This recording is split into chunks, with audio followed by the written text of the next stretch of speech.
Browns' starting offense was flat out awful against the Jaguars. 1 turnover, a season-ending injury, 7 yards, and 0 first downs on 3 drives is not a great way to start the season. Even though they were missing Nick Chubb, Amari Cooper, and Joel Bitonio, there is no excuse for whatever that performance was. So, let's dive into the tape and see what went wrong. On the first play of the first drive, the Browns run a flood concept out of 21 personnel, meaning 2 running backs and 1 tight end on the field, with Watson under center. The Jaguars linebackers all bite on the run fake, and Watson has all the time in the world to throw. But the ball goes sailing over Schwartz's head.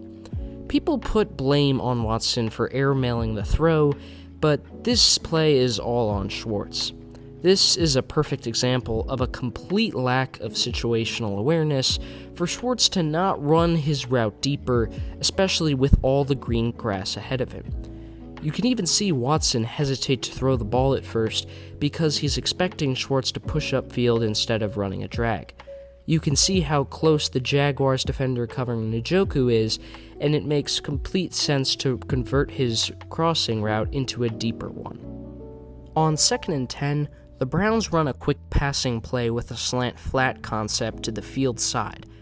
This hits Schwartz right in the hands, and he just drops it. The throw is a little wobbly because Watson doesn't step into the throw due to Wyatt Teller and Nick Harris getting driven back right into his lap, so he isn't able to transfer the power efficiently in order to throw a tight spiral. But still, as an NFL receiver, you've got to catch that throw. There's no other way around it. The next play, after Nick Harris's season-ending injury, the Browns play it safe and call a trap run on 3rd down, which actually had a chance to work despite it being 3rd and 10 to go. The left guard, Michael Dunn, makes a nice block on the defensive end, while Njoku also makes a nice block to seal off the safety. But Peoples-Jones wrecks the play.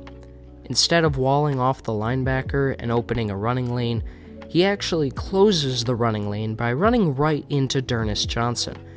What causes the confusion on this play is Njoku taking the safety instead of the linebacker. Even though Njoku is supposed to block the linebacker on this run, as he's the tight end and the bigger player blocks the bigger defender, the safety shoots through the gap so aggressively that Njoku, out of necessity, is forced to block him instead. DPJ, for some reason, doesn't see this or doesn't react to it quickly enough and decides to double team the safety instead of picking up the unblocked linebacker. It's good that these types of miscommunications happen in the preseason, but it's still a little concerning that this basic pass-off has not been corrected. Fast forward to the next drive, following a bobbled snap, the Browns call another run on 2nd and 10, which is the play when D'Ernest Johnson fumbles. The problem on this play is that the pulling left guard is too slow to block the blitzing safety, who barrels straight into Johnson. You'd like Johnson to hold on to the ball, but because of the blown block, he gets upended by 2 Jaguars defenders coming at him in opposite directions, which is a tough ask for a running back.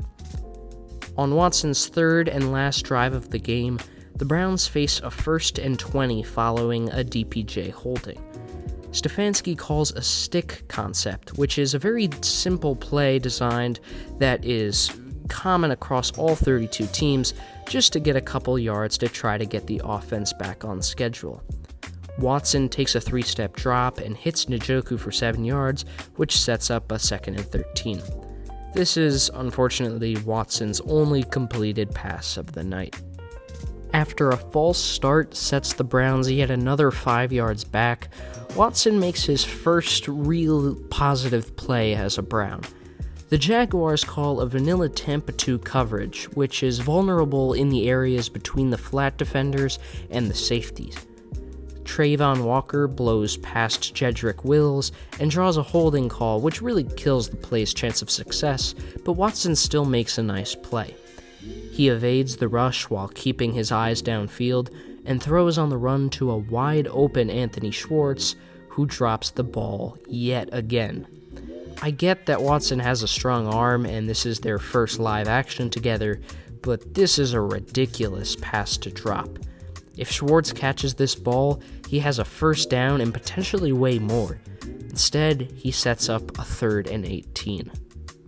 Watson's last throw of the game is really his only bad play of the night that's completely on him. The Browns are running quick slants, which is essentially waving the white flag on the drive, as it's 3rd and long, and there's no way they're going to pick up this first down.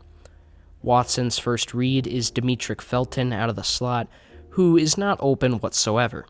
The linebacker is staring right at Watson and is directly in the passing lane, ready to pounce on the throw.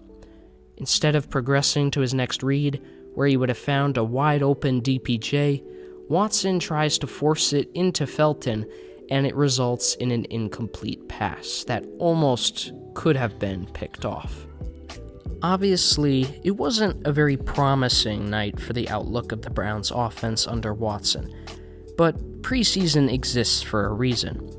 The tone of this video was very negative, but nevertheless, this is the first time the offense is playing against live competition with a new quarterback who hasn't played in a year and a half. They will gel and get in sync, but it's just a matter of actually doing the work to get on the same page.